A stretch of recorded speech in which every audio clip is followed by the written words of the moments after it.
back to another episode. We back. This is the Independent Pop-Up, your source for everything Black and Indie. We have a great episode for you today.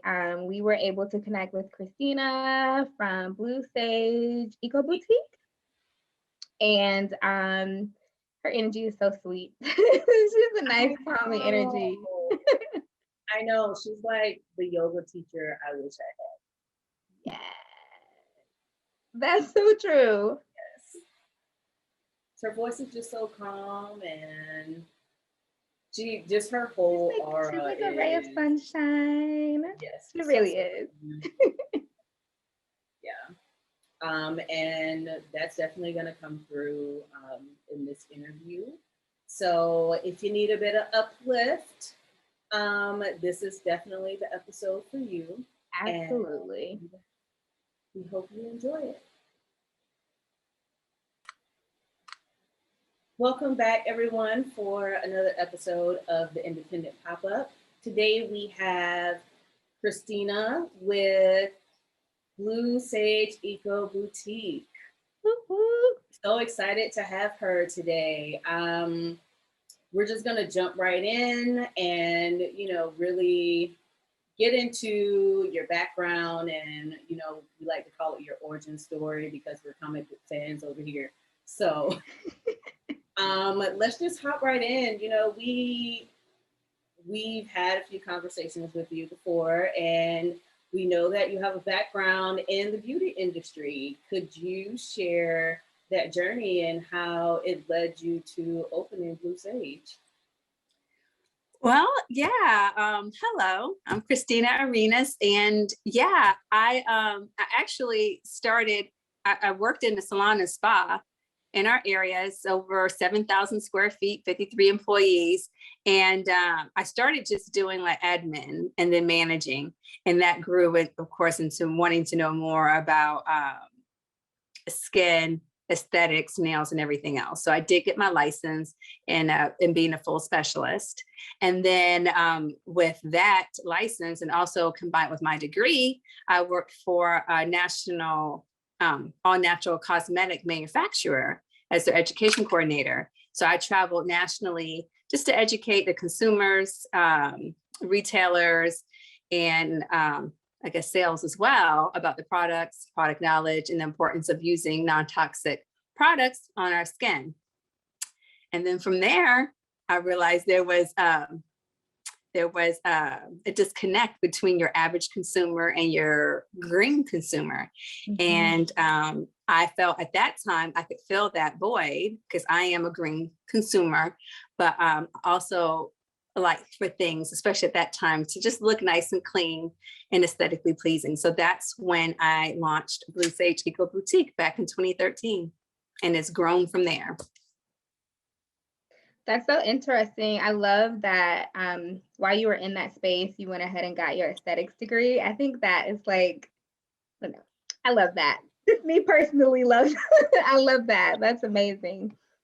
So eventually you expanded and transitioned into spiritual wellness on top of launching your boutique. How did your journey, religious, spiritual, inform like your decision, and how did it all combine, like with what you were doing with the wellness aspect of it and the green aspect of it? Like, how did that kind of intermingle or even push you one way or the other? As far as like, you mean like my spiritual journey? Yeah. So I look at Blue Sage as an extension of myself. So as I grow, the business grows. And as I evolve, the business evolves. So of course, at first, my main goal was just to educate and give people a product or products that they can use that were clean and non-toxic for themselves, their home, and also the environment. And as you start, as I started learning more about just that in the environment, and being in touch with nature, even more so hands-on, you kind of learn more about yourself. and how we're all connected. And I always would say, like, we're all connected. What we do impacts the food that we eat, the water that we drink. It impacts the air that we breathe, right? So we want to make sure that what we're doing is that we're taking care of not only ourselves, in turn, we're taking care of everyone else in the planet. Well, as you're doing that kind of work, you start learning more about spirituality and even just more about who we are, who you are. And that has evolved into this self-care, self-awareness, and wellness journey and spiritual journey that I'm on. So, and with that, you know, you start reading, you start experimenting, and just start learning more things. And there was tools or resources that you can use. So I just started creating non-toxic tools such as candles that you can use for that journey as well. Ooh, that perfect segue, because we're talking about candles next.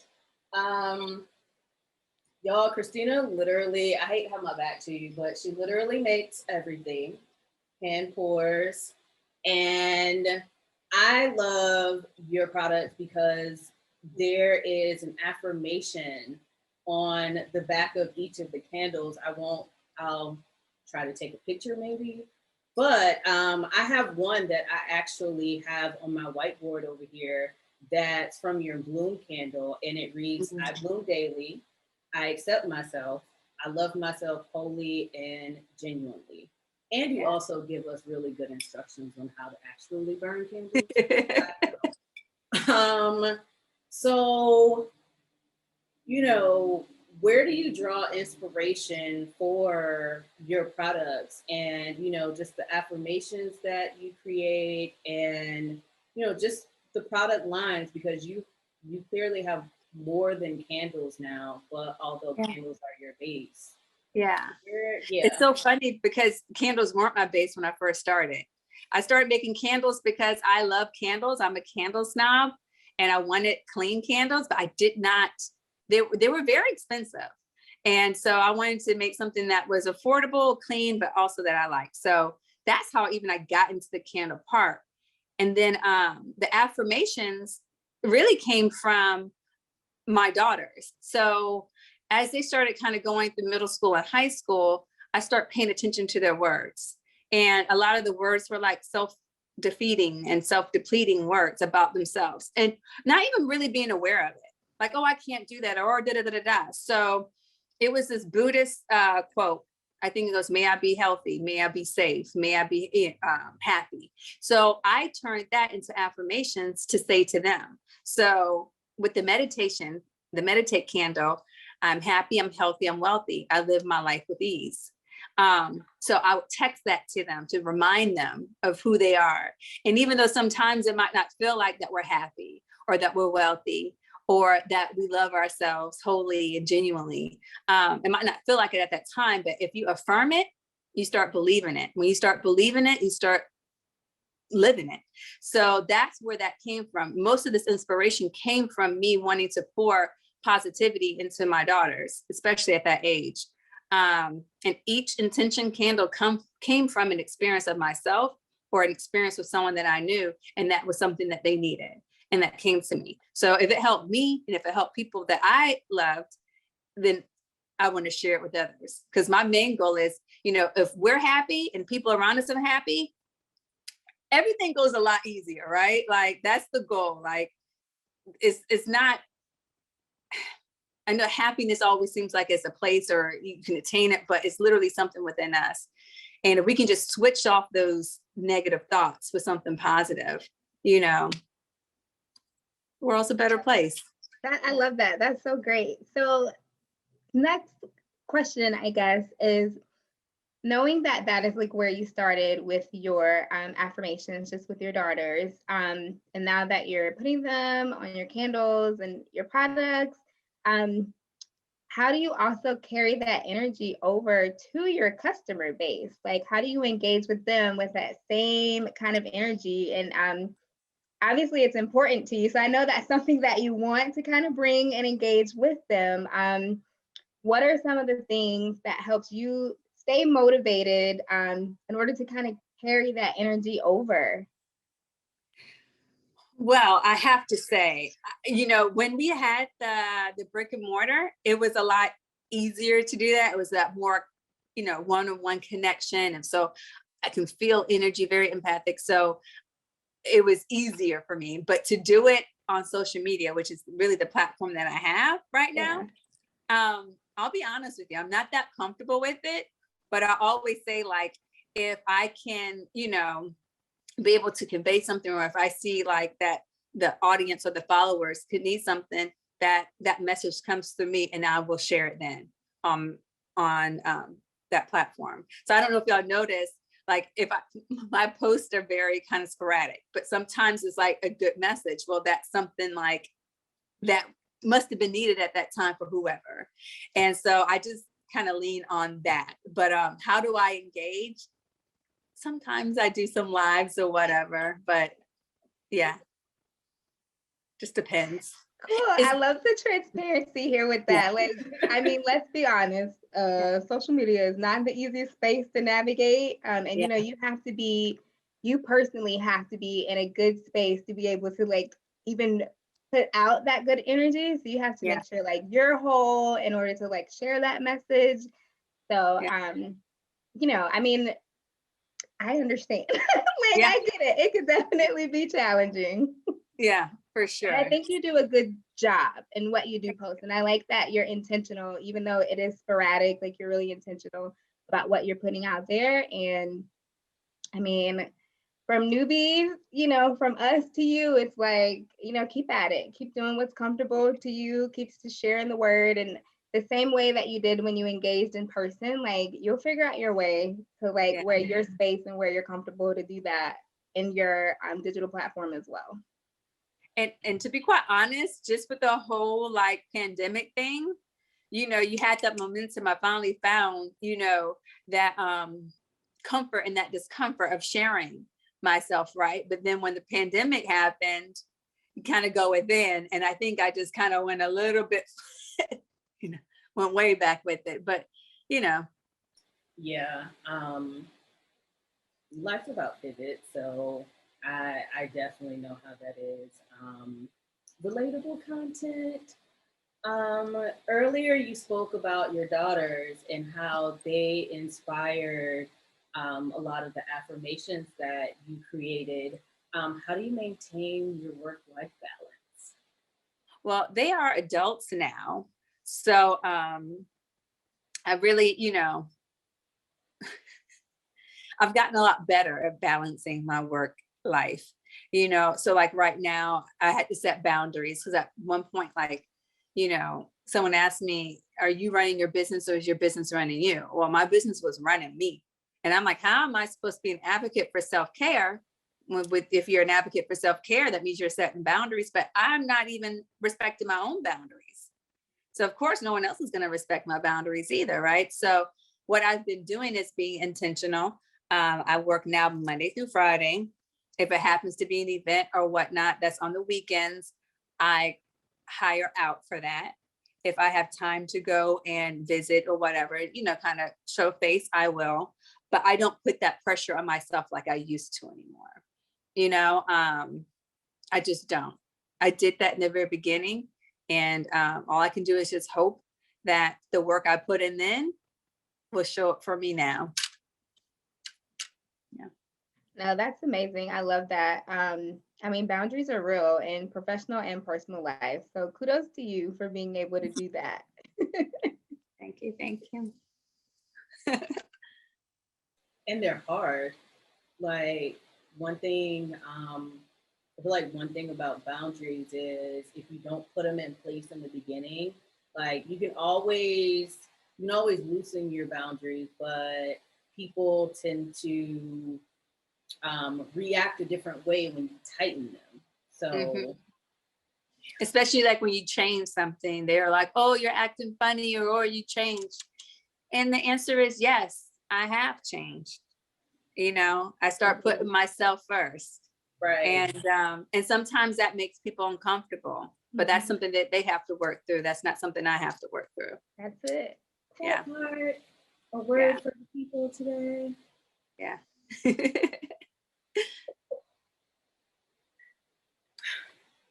So I think those are all the questions we had. Oh, really? Yeah, but before we leave, Yeah, we have a piece of the interview that we like to call the fun part of it. So it's just a little game that we like to play. And it's this or that. So I'll give you a couple of items and you just pick one or the other. And of course, if you want to give any commentary on why you picked your decision, we are open for all the knowledge. Background stories are what we love. So Okay. I'll get right into it. The first question is red or nude lip? I love a good red lip. Whenever like I feel down or I need an extra little pump up, I wear a red lip. Nude for like every day. So I can't say this or that. I say both. okay. So one question we like to ask all of our guests: sugar or salt in your grits? Sugar. Definitely salt. Salt and butter. Okay. we say this is the question that's gonna like confirm whether we post your interview or not. So I'm assuming y'all use salt and butter, right? Yeah. Yes. Okay. Yeah, That's the proper way. Right. There's only one way. There is only one way. Okay, so the next question, incense or sage? Sage. For sure. I love incense, don't get me wrong, but if I had to choose this or that, I'm definitely choosing sage. Okay. Coffee or tea? Tea. Okay. And y'all want to hear? I can tell you this. I spent a month in Ethiopia. You know, they're known for their coffee. So every time they would have one, there's, you know, they welcome you and they offer you coffee. I couldn't even fake it to drink it. That's how much I don't even like coffee. Oh, wow. And my dad, in his eye, they're Cuban. Everybody drink, even my daughters drink. I don't enjoy it. I love teas. Love it. And let's see, next one. I think I may know the answer to this one, but I hope let's see what you say. Okay. Candles or essential oils? Candles. But I love my essential oils. I put them in the candles too, and I have my computer. But it's something about that light, the glow of that candle. Oh, it just makes you feel so good. It can literally change the energy in the room. It can. So true. All right. Final question: YouTube or Netflix? Netflix. I haven't gotten into the whole YouTube watching like it's TV thing. Not yet.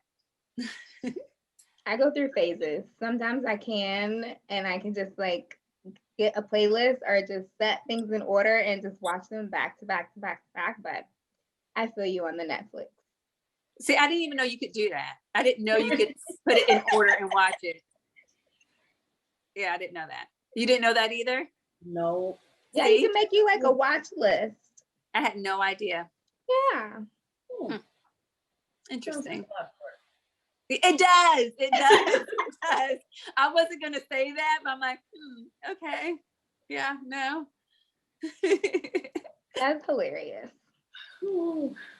Cool. Well, that literally are all the questions that we have for you today. So we want to thank you so much for joining us. This is very enlightening. I love it.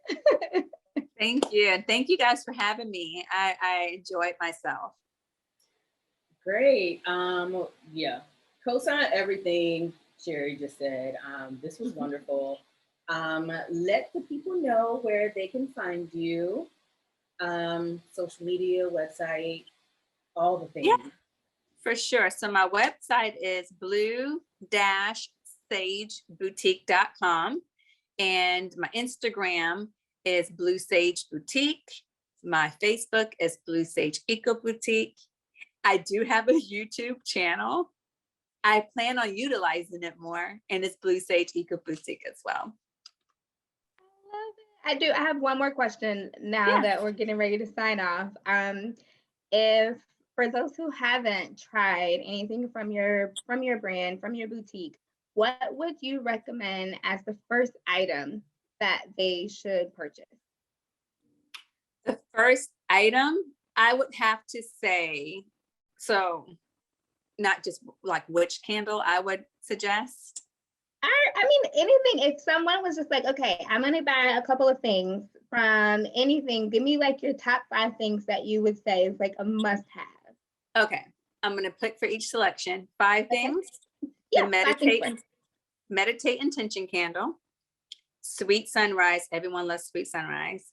The noir, that candle. I would definitely get the stardust smudge, and a sacral chakra candle. Awesome. You guys heard it. Yes. Get your chakras aligned. Get them in lines. Awesome. Thank you guys.